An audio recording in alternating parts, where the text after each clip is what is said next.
দুইটা কার দিকে হওয়া দরকার, আমাদের প্রেম আমাদের ভালোবাসা কোন দিকে যাওয়া দরকার। আমি হুজুরের শুকরে জ্ঞাপন করছি, উনি আমাদের এই ময়দানে তশরিফ আনার জন্য। আল্লাহর দরবারে দোয়া করে ওনার ইলমের মধ্যে, আমলের মধ্যে, হায়াতের মধ্যে আল্লাহ অফুরন্ত বরকত দান করে। সবাই বলুন আমিন। কারণ এখানে দোয়া কবুল হবে, এখানে যেটা আমিন সেটা তো কবুল ইনশাআল্লাহ। এবং আল্লাহ রাব্বুল আলামিন উনি যতদিন আল্লাহ ওনার হায়াত রাখে, হায়াতটা যেন নিরাপদ করে দেয়। সবাই বলুন আমিন। বিশেষ করে বাতিল অপশক্তির গভীর ষড়যন্ত্র থেকে আল্লাহ ওনার জীবনকে রক্ষা করে, বিশেষ করে পথঘাটের মুসিবত থেকে ওনাকে হেফাজত করে। সবাই বলুন আমিন। আমি বেশি সময় নেব না। আপনারা সবাই আমাকে প্রতিদিন দেখতেছেন, বাজার করে বাজার নিয়ে বাড়িতে আসতেছি তখনও দেখতেছেন, ব্যাটারি নিষেধ করে আসতেছে সেটাও দেখতেছেন। মাঝে মধ্যে আর সত ভাই জীবের আর মাঝে মধ্যে ফলে দেখি ইউনুসুর জ্ঞানী যেন সবচাইতে বেশি বাঙ্গাই এন সরিয়ারে আঠা দাওয়া করে বিভিন্ন মাহফিলে তো যাই। হ্যাঁ, ওনার কাছে একেবারে পরিচিত একজন ব্যক্তি, শুধু এখন থেকে না, একেবারে ছোটকাল থেকে।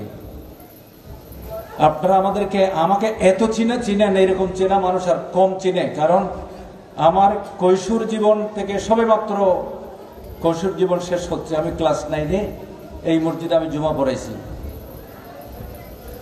সদরুল্লাহ ফাজলের ছাত্র আল্লামা মাওলানা ইউসুফ আহমদ রহমতুল্লাহ আলাইহির ছেলে আমার পরম শ্রদ্ধেয় দাদাজান ওবায়দুল আকবর সাহেব মসজিদের মুয়াজ্জিন ছিলেন।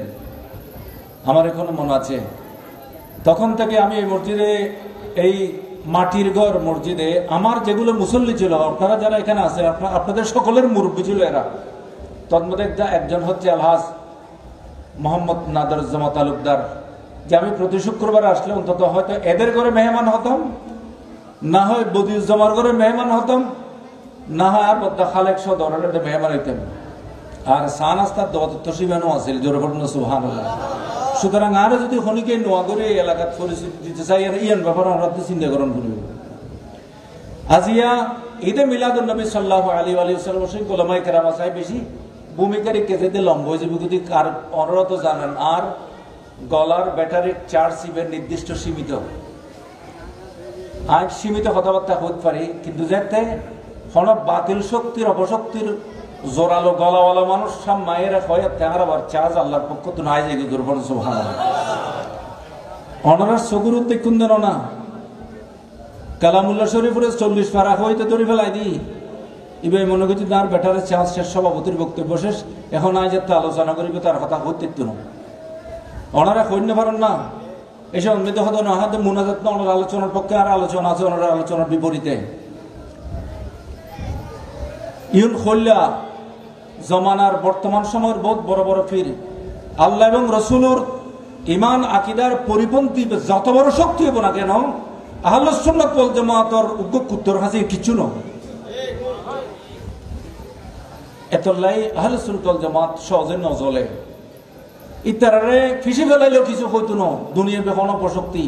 কিন্তু আল্লাহর পিয়ার মাহবুব সাল্লাল্লাহু আলাইহি সাল্লামের ব্যাপারে এবং আল্লাহর পিয়ার মাহবুবের ইমান আকিদার দর্শনের ব্যাপারে যদি খনিকে বৃদ্ধাঙ্গুলি তোলে এসে উন্মেদ দিয়ে আহলুস সুন্নাত ওয়াল জামাতের গুছুই পারাছে দেয়, এটা তো একটা বড় শক্তি আছে গুজুর বল সুবহানাল্লাহ। এত সুন্নিয়তি এত ছেলে কালার বিষয় না।